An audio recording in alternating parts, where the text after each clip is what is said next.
Alors, je suis avec mon collègue Ulysse, ici présent. Est-ce que tu peux te présenter, mon cher Oui, bonjour, collègue?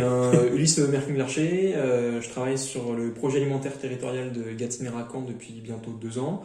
Et donc, je m'occupe de toutes les thématiques agricoles et alimentaires du territoire, voilà, depuis bientôt 2 ans.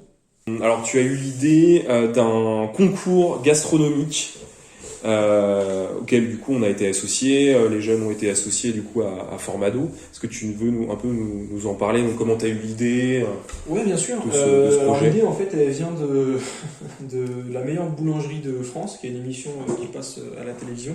Et donc, en fait, je regardais ça fut un temps, et puis à un moment, une collectivité avait demandé à ses boulangers de réaliser une recette avec le produit phare de leur territoire, qui était du jambon. Donc, c'est la commune de Luxeuil. Et donc, je trouvais ça génial. Et en fait, ils avaient présenté ça durant l'émission. Et j'avais toujours eu cette idée en tête, et là, du coup, arrivé sur le territoire Gâtinais-Racan, je trouvais qu'on manquait peut-être un peu de connaissances vis-à-vis du territoire, même les gens de Tours ne nous connaissent pas forcément. Je me suis dit finalement, quoi de mieux pour un projet alimentaire territorial que de faire parler de soi par l'alimentation. Et donc du coup, je me suis dit, ben voilà, il faut qu'on fasse pareil, peut-être pas qu'avec un produit, mais en tout cas, voilà, avoir un produit un peu phare du territoire, qu'on puisse identifier et qu'on puisse se dire, voilà, ça c'est Gâtinais-Racan. Entre l'idée et la réalisation, donc, enfin, comment ça s'est passé? Donc, du coup, ensuite, tu as fait un travail de prospection un peu. Oui, bien sûr. Bah, alors déjà, j'ai essayé de me renseigner de nouveau sur le concours que j'avais vu à Luxeuil. Voilà, histoire de voir un peu comment ça s'était déroulé, ce que la municipalité avait fait, pour essayer de m'en inspirer. Et puis du coup, après, j'ai essayé de réfléchir à nos produits typiques et vraiment territorialisés au niveau de la communauté de communes. Donc voilà, je suis arrivé à une sélection d'une dizaine de produits. Et puis ensuite, je me suis demandé comment on pouvait faire de ce concours-là un travail aussi d'éducation et de sensibilisation, notamment auprès des jeunes. Et c'est donc à partir de ce moment-là que j'ai eu pour idée d'intégrer Formado à la démarche. Ok. Et effectivement, tu nous as proposé cette démarche. Donc forcément, nous, on a accepté parce que avec les ados, la cuisine, c'est vraiment une activité qu'ils aiment beaucoup faire. Et on va pas se le cacher, mais manger aussi, c'est un truc qu'on aime beaucoup faire. Voilà, donc toi, tu es venu 3 fois dans nos locaux. Je crois une fois en mai, une fois en juin, une fois en octobre. Comment ça s'est passé avec les jeunes? Bah, alors, l'idée du concours, c'était vraiment le fil rouge de mes différentes venues, mais je voulais pas que ça soit uniquement en lien avec le concours. Je voulais qu'il y ait quand même une certaine introduction à l'alimentation, à l'agriculture du territoire et au projet alimentaire territorial qui est mené sur la Comcom. Et donc, ça a été pour la première séance en fait de faire un jeu introductif et d'avoir une partie de connaissance de l'agriculture et de l'alimentation de manière ludique, pour que ça soit quand même assez sympa, puisque c'est dans un cadre extrascolaire. Et donc d'avoir cette partie de connaissance du territoire. Voilà, les jeunes ont été pour la plupart étonnés et surpris d'en apprendre autant sur leur territoire, voire sur leur commune d'habitation, qui finalement ne sont pas forcément si bien connus que ça. Donc ensuite, par rapport à ce jeu-là, on a pu entamer les premières discussions sur les différents produits locaux du territoire. Et donc on est passé par la suite, lors de la première séance, en fait, à une dégustation des produits locaux qui nous a permis de tester les produits locaux, de se rendre compte de leur qualité, et puis de la chance qu'on avait d'avoir ces produits-là à disposition sur le territoire. Et par rapport à ces produits-ci, de sélectionner les produits qui seraient retenus pour faire partie du concours. C'était vraiment ça la mission en fait qu'on avait fixée aux jeunes, si je puis dire, sur le mercredi, c'était de rédiger le cahier des charges du concours, que ce soit en termes d'ingrédients imposés ou de critères de notation des recettes réalisées. Ok. Et donc, qu'est-ce qui a été décidé avec les jeunes en termes d'ingrédients et de... Alors, les ingrédients sélectionnés après dégustation et puis des discussions âpres et nombreuses, on a eu du coup comme produit le gouda de Touraine, la pomme de Racan, la farine de sarrasin et la bière. Alors, ce sont des produits locaux, puisqu'en fait, ils sont produits sur le territoire, et parce qu'en fait, on a des distributions locales de ces produits-là. Ouais.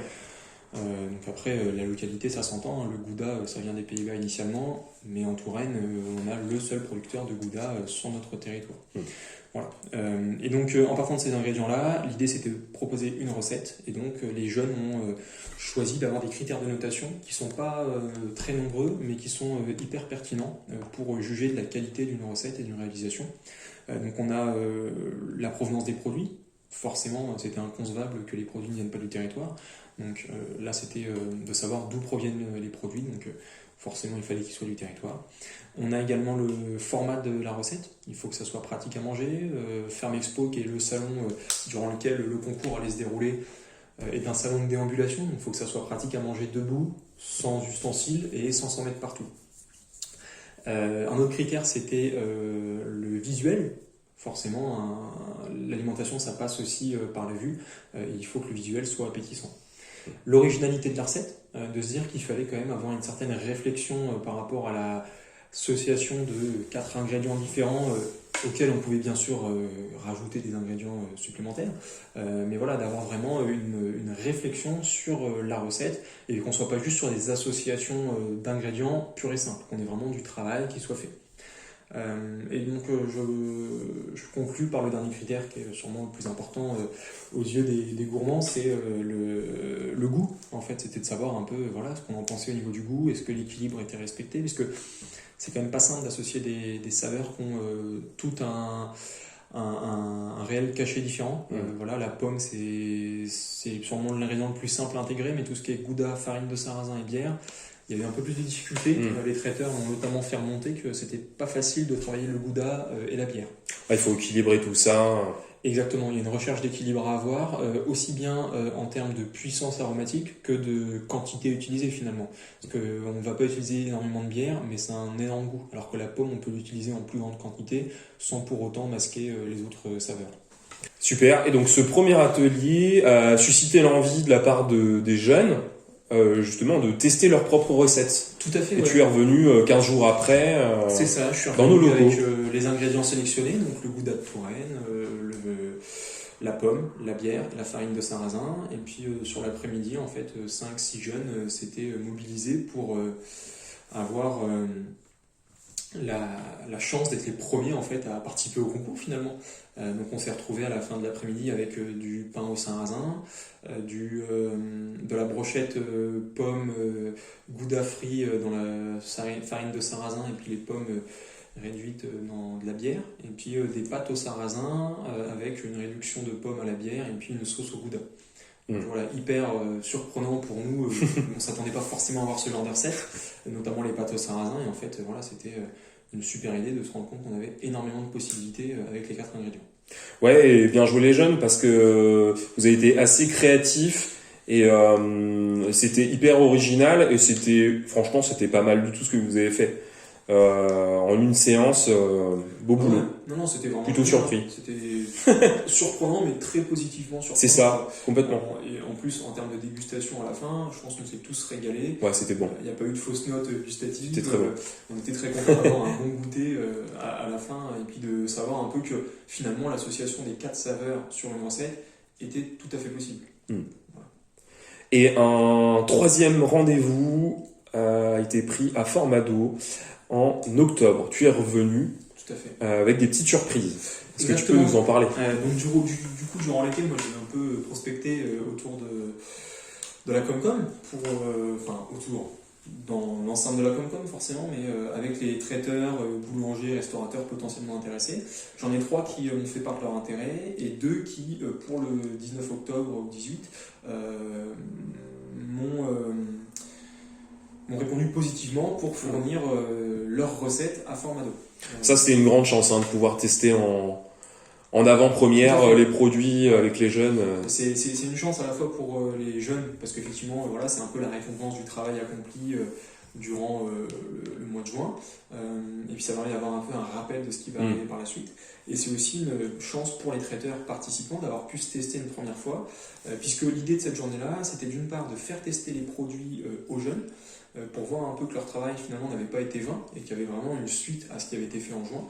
Et d'autre part, que la grille de notation qu'on avait faite avec les jeunes toujours fonctionnait, et en fait que cette grille-là, elle pouvait être utilisée par la suite.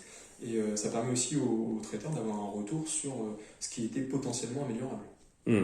Donc on a fait évoluer la grille de notation et aussi les traiteurs, les restaurateurs ont pu faire évoluer le produit en fonction des retours des jeunes. Exactement, l'idée c'était vraiment de leur offrir un premier test grandeur nature finalement, puisque c'était grosso modo ce qu'ils ont proposé par la suite. Et donc ce qui était bien, c'est que les jeunes ont joué le jeu, ils ont plus dégusté, ils ont répondu avec sérieux à la grille de notation. Et les traiteurs ont pris en compte les avis et ne sont pas restés sur leur position ou sur leur première intuition. Donc il y avait vraiment des changements qui ont été opérés un mois après, lors de la remise des prix à Ferme Expo. Au niveau du visuel, du format Il y a eu des changements en termes de visuel, en termes de cuisine tout simplement, avec des goûts qui avaient peut-être été un peu trop puissants lors de la première dégustation, notamment pour le gouda ou la bière. Avec des changements visuels, des changements de format, puisqu'on s'était retrouvé avec une générosité, la générosité d'un dessert qui était excellent, mais vraiment très conséquent. Donc en fait, il y a eu une réduction du format. En termes de visuel, on a, je pense, gagné aussi en qualité. Et puis en termes d'équilibre des saveurs, surtout. C'est vraiment là, en fait, que je pense ça a servi. C'est équilibre des saveurs qui a été revu, en fait, pour être juste ce qu'il faut pour chacune des recettes. Et je dois dire que moi j'ai demandé aux jeunes lequel des deux produits ils préféraient et ça a été impossible à départager, c'était vraiment 50-50. Voilà, très très équilibré à ce niveau-là et ça s'est retrouvé aussi le jour du concours puisque en fait évidemment il y a eu un gagnant, un deuxième et un troisième, mais c'était vraiment dans un mouchoir de poche sur le jour du concours. Et moi j'avais une question justement sur un petit peu l'après Ferme Expo et l'après concours. Qu'est-ce que c'est un petit peu l'impact par rapport aux trois participants la suite pour eux, est-ce qu'ils vont incorporer leur production à leur carte? Pour répondre à la première partie de la question, les traiteurs se sont montrés très satisfaits en fait de leur participation et du déroulé du concours, que ce soit avant Ferme Expo ou pendant Ferme Expo ou même après, puisqu'en termes de communication pour eux ça a été hyper bénéfique, parce qu'il y a des articles qui sont sortis à leur sujet sur le site internet et le Facebook de la communauté de communes, qui leur ont notamment permis de faire découvrir leur activité et d'attirer de nouveaux clients. On a aussi un article qui est sorti dans Terre de Touraine, donc un journal local qui présente un peu le concours justement. Donc voilà, en termes de communication c'est hyper positif. En termes de retour sur Ferme Expo, les différents jurés, donc c'était essentiellement des élus, il y avait une productrice donc de farine de Saint-Radin du territoire, et puis toi Clément qui était présent. Tout le monde a hyper bien accueilli le concours, tout le monde était satisfait d'avoir participé au verdict final, et tout le monde était ravi d'avoir un produit qui soit vraiment représentatif du territoire finalement. Donc ça c'est vraiment pour répondre à la première partie de la question. Et la seconde partie, les traiteurs, je pense, vont intégrer ces recettes-là dans leur carte permanente, si tant est qu'ils en aient une, mais en tout cas, ils le gardent à l'esprit que cette recette-là fonctionne, qu'elle est représentative du territoire, notamment Sweet Mama qui, lors du marché de Noël de son lancé, proposera à la vente ces petits cupcakes Gatine craquants. On apprécie le jeu de mots. Exactement. Je pense effectivement qu'également Bruno Legal et Lorraine Tollet de la Cuisine ADL vont sûrement réutiliser cette recette-là qui leur a pris quand même un certain temps à concevoir. Donc je pense qu'effectivement c'est pas un coup d'épée dans l'eau. Il y a une vraie suite qui va arriver. Ouais, c'est valorisant pour eux aussi. C'est ça, c'est valorisant pour eux aussi. Nous c'est aussi intéressant parce que finalement pour des futures réceptions avec une partie alimentaire, avoir un tel produit à disposition c'est quand même une chance. Complètement. Et alors 2023, qu'est-ce que tu en penses? Un nouveau concours ou pas? Là, on se demande. C'est la question. Oui, l'idée c'est vraiment de repartir sur un nouveau concours en 2023. Ouais, génial. D'ailleurs, c'était le concours alimentaire Gatine Raconte 2022, ce qui induit un peu implicitement d'en avoir un en 2023.